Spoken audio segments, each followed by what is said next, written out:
Last week of February और अब winter धीरे धीरे जा रहा है। साथ ही विंटर की जो सीजनल फ्लावरिंग है वो भी अब गार्डन में धीरे धीरे कम होती सी दिख रही है। मार्च आते आते ये विंटर सीजनल फ्लावर्स धीरे धीरे खत्म होने लगेंगे। अपनी बगिया में कभी भी फूलों की कमी ना हो, चाहे वो समर है या रेनी है या विंटर है। इसके लिए अब क्या तैयारी हमें शुरू करनी चाहिए, यही सब आज मैं इस वीडियो में बताने वाली हूँ। तो अगर आप भी यही सब जानना चाहते हैं तो इस वीडियो को अंत तक देखें। साथ ही मेरे चैनल को सब्सक्राइब करें और बेल आइकन दबाएं, जिससे जो भी वीडियो आता है उसकी जानकारी सबसे पहले आपको मिल जाए।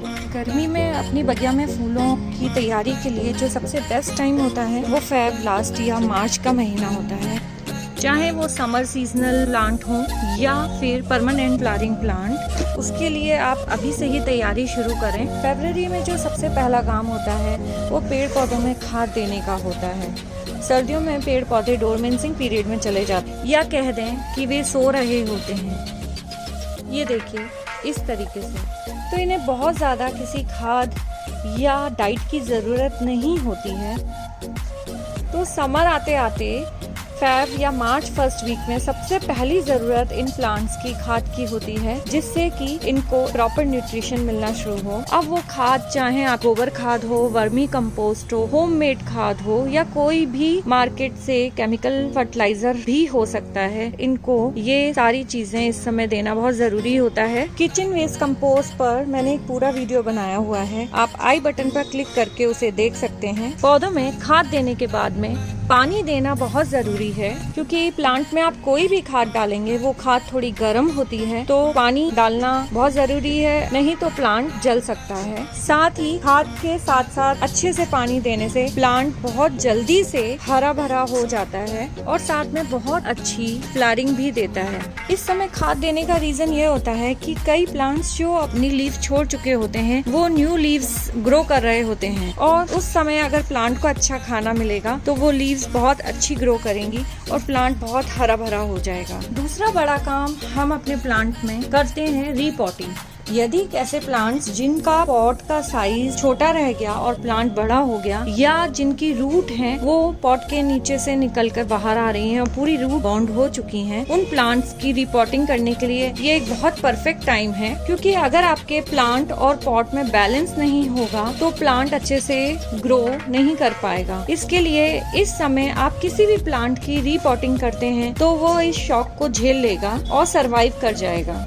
गलत वक्त पर मींस नवंबर दिसंबर में अगर प्लांट की रिपोर्टिंग करते हैं तो उस समय प्लांट को थोड़ा सा सरवाइव करने में प्रॉब्लम हो सकती है, लेकिन इस समय आप किसी भी प्लांट की रिपोर्टिंग करेंगे तो उसको कोई प्रॉब्लम नहीं आएगी। तो अगर आपके कुछ प्लांट्स ऐसे हैं जिनकी आप रिपोर्टिंग करने की प्लान कर रहे हो तो ये बहुत अच्छा टाइम है प्लांट्स को रिपोर्ट करने का। अब आती है तीसरी बात, जो बहुत इम्पोर्टेंट बात है, प्लांट की प्रूनिंग करना। प्रूनिंग मीन्स हार्ड प्रूनिंग या सॉफ्ट प्रूनिंग। इस समय दोनों ही प्रूनिंग की जा सकती है। जिस प्लांट की बहुत ज्यादा स्टेम ऊंची जा रही है उनको उसके प्लांट के अकॉर्डिंग आप कटिंग कर सकते हो, या जिनकी स्टेम डेड हो चुकी हैं, लीव्स खराब हो चुकी हैं, उनकी भी आप बहुत अच्छे से इस समय कटिंग प्रूनिंग कर सकते हैं। जैसे ये चंपा है जो पूरी अपनी लीव्स छोड़ चुका है और धीरे धीरे इसमें न्यू लीव्स हैं आती दिख रही हैं।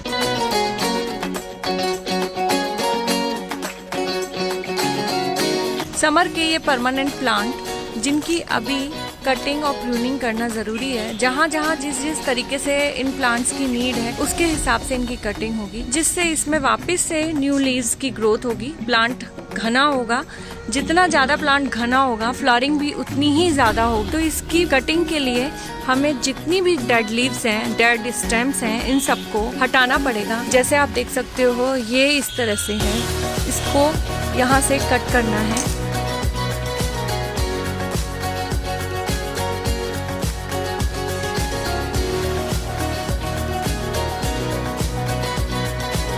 ये अपराजिता बेल, इधर जैस्मीन जिसमें कि ये मोगरा आता है, इसकी बेल की भी छोटी छोटी कटिंग करनी है जिससे प्लांट और घना हो जाए। जिन जिन प्लांट्स में फ्लावरिंग हो चुकी है उनकी स्टेम को भी रिमूव करना ज़रूरी है, जिससे इसमें न्यू ग्रोथ स्टार्ट हो।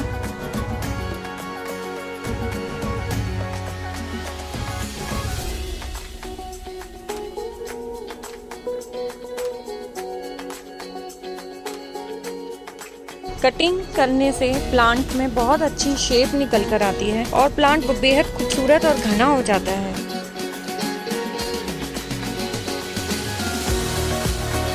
इस तरह से एक राउंड शेप में मैंने अपने प्लांट को शेप दिया।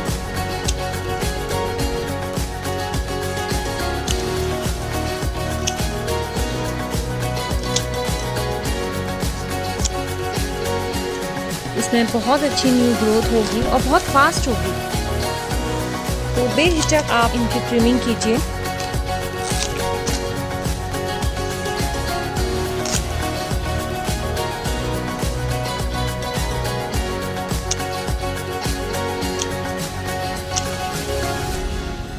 ये इस तरह से जो लीव्स हैं, जहाँ तक आपको लगता है वहाँ तक इसकी कटिंग कर सकते हैं।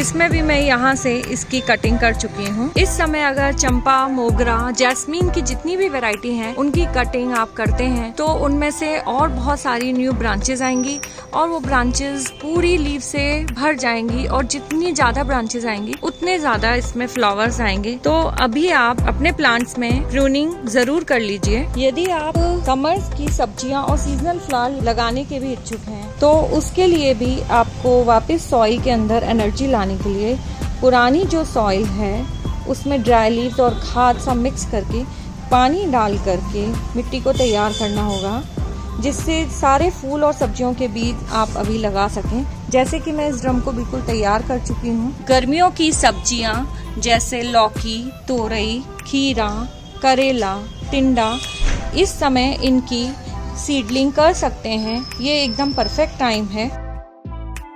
तो जब तक वो खाली होंगे तब तक मैं इन सीडलिंग ट्रे में कुछ फूलों के बीज जैसे सनफ्लावर, बालसन, बहुत तरह की लिलीज, कोचिया, इन तरह की पौध तैयार करूंगी। और जैसे ही विंटर की मेरी सीजनल जो फ्लावर हैं वो यहाँ से हटेंगे, उनमें मैं उन्हें लगा दूंगी। तो हम लगातार अपनी बगिया को कलरफुल कर सकते हैं।